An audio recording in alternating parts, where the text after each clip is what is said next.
যে ছেলে হলে ছাগল দিতে হবে আর মেয়ে হলে পাঁঠি, নাকি বলে ছাগি না, ছেলে হলে খাসি আর মেয়ে হলে ছাগল, পাঁঠি, ছাগি।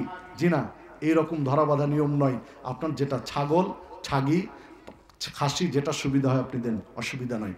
সম্মানিত উপস্থিতি, তবে মুহাদ্দিসগণ বলছেন দাঁত অলা হলে ভালো, দাঁত অলা শর্ত নয়। দাঁত হতে হবে এটা শর্ত নয়, তবে হলে ভালো। তো যে কথা বলছিলাম, সপ্তম দিনে আকিকা দেন, সপ্তম দিনে সুন্দর একটা নাম রাখেন। কি নাম রাখবেন? সুন্দর অর্থবহ নাম রাখেন। এখন কি সব জাতা মাতা নাম রাখে, নাট, বল্টু, আকাশ, বাতাস, কি নাম রাখেন এগুলো?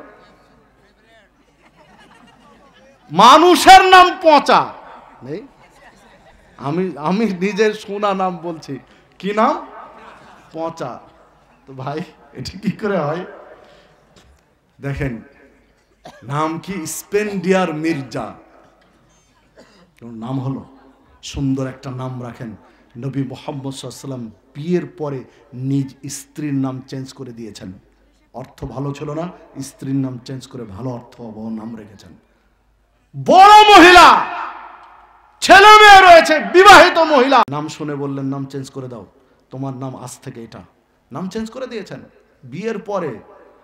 আর আপনি বাপ রেখেছে কি কথার কথা, নাম রেখেছে পচা। যদি বলা হয় না আকিকা কেটে পচা রেখেছেন, তো ছেলে তো পচাই হবে, ভালো হবে। সুন্দর নাম রাখেন, অর্থবহ নাম রাখেন। সবচেয়ে খারাপ নাম শাহানশাহ, রাজাধারী, রাজাধিরাজ, মালিকুল আমলাক, শাহানশাহ যাকে বলা হয়, এই নামটা সবচেয়ে খারাপ। শাহানশাহ নাম নেই মুসলমানদের? আছে। কে কাকে কি দিয়ে বুঝায়?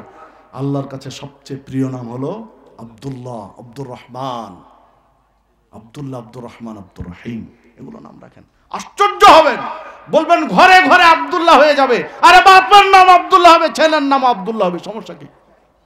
হাদিস পড়াতে গিয়ে মাঝে মাঝে ছাত্রদেরকে দেখাই, পাওয়া যায় যে দেখো বাপের নাম যা, ছেলের নামও তাই। কি ওস্তাদ পাওয়া যায় না? একাধিক হাদিসে পাওয়া যায় বাপ আর ছেলে দুইজনের নাম একই। কথার কথা, বাপের নাম আব্দুল্লাহ, ছেলের নাম আব্দুল্লাহ। এখন চিনবে কি? তখন চিনবে দাদা। যদি আব্দুল্লাহ ইবনে আব্দুল্লাহ হয় তাহলে ছেলে, আর যদি আব্দুল্লাহ ইবনে সালাম হয় তাহলে বাপ, মানে দাদার দিকে চলে গেল। যে বাপের নাম দিয়ে চিনেছে। আর এখন বাপ ছেলে দুইজনের নাম, বংশে যদি আব্দুল্লাহ থাকে তাহলে আর রাখা যাবে না আব্দুল্লাহ। বংশের মধ্যে চাচাতো ভাইয়ের ছেলের মেয়ের ছেলের নাম আব্দুল্লাহ, রাখা যাবে না আব্দুল্লাহ। জি না, ভালো নাম রাখেন, অর্থবহ নাম রাখেন, সুন্দর একটা নাম রাখেন। সপ্তম দিনে মাথা ন্যাড়া করে দেন, মাথার চুল কামিয়ে ফেলেন। যদি সিজারিয়ান বাচ্চা হয়, নিউমোনিয়া থাকে, বা ডাক্তার বলে যে না ঝুঁকিপূর্ণ, তাহলে বাদ দেন। লা ইউকাল্লিফুল্লাহু নাফসান ইল্লা উসআহা, সাধ্যের বাহিরে কোনো জিনিস আল্লাহ বান্দাকে চাপিয়ে দেন না। যদি বাচ্চা এমন ঝুঁকিপূর্ণ আছে যে ন্যাড়া করে মাথা কামাতে গেলে সমস্যা আছে, তো বাদ দেন। নর্মাল স্বাভাবিক ডেলিভারি হয়েছে, বাচ্চা স্বাভাবিক আছে, সপ্তম দিনে চুল কি করেন? ন্যাড়া করে দেন। এটা কয় নম্বর কাজ হলো সপ্তম দিনে? প্রথম কাজ,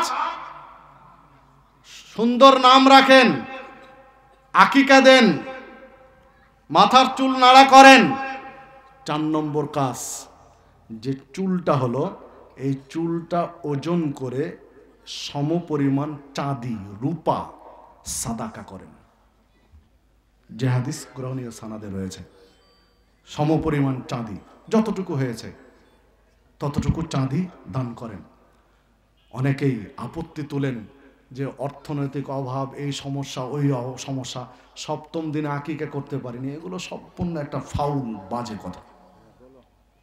কারণ সপ্তম দিনেও আকিকা করার টাকা জুটেনি অর্থনৈতিক অভাবের কারণে। সপ্তম দিনে যদি এমন একটা অসুখ হয়ে দাঁড়ায় যে এখনই 20,000 টাকা খরচ করতে হবে, নাহলে অসুখটা হয়তো বাচ্চা মরে যাবে, 20 কেন লাখ টাকাও যেখান থেকে কবর থেকে হলেও খুঁড়ে নিয়ে আসবে। ধার দেনা এই ওই গরু ছাগল মহিষ বিক্রি করে হলো 7 দিনের দিন 20,000 টাকার জায়গায় 1 লাখ টাকাও জড়ো করবে যদি বাঁচাতে চায়, করবে না? আর সপ্তম দিনে ওরা আকিকার টাকা জুটেনি, কি দিয়ে বুঝাবেন? সম্মানিত উপস্থিতি, চেষ্টা করুন। এরপরে দেখুন, বাচ্চা বড় হতে থাকলো, দ্বীনি শিক্ষা দেন বাচ্চাকে, ধর্মীয় শিক্ষা দেন বাচ্চাকে। পৃথিবীতে যত শিক্ষা রয়েছে সর্বোত্তম শিক্ষা হলো ইসলামী শিক্ষা, দ্বীনি শিক্ষা। দেখুন, একটা ছেলে ব্যারিস্টারি পাশ করেছে, এসেছে ব্রিটেন থেকে, আমেরিকা থেকে ইঞ্জিনিয়ারিং পাশ করেছে, জাপান থেকে ইঞ্জিনিয়ারের উপরে ডিপ্লোমা করে এসেছে। তার জন্য ফেরেশতারা দোয়া করবে, কোনো প্রমাণ নেই।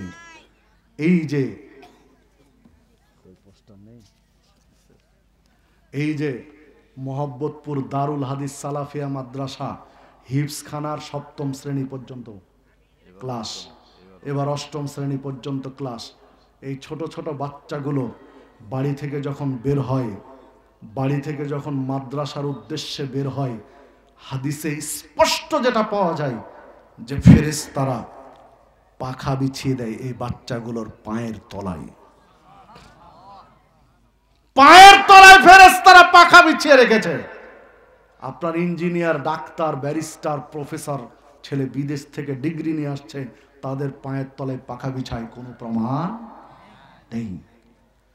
এই ছোট ছোট বাচ্চাগুলো কোরআন এবং হাদিস শিখতে বাড়ি থেকে বের হয়েছে।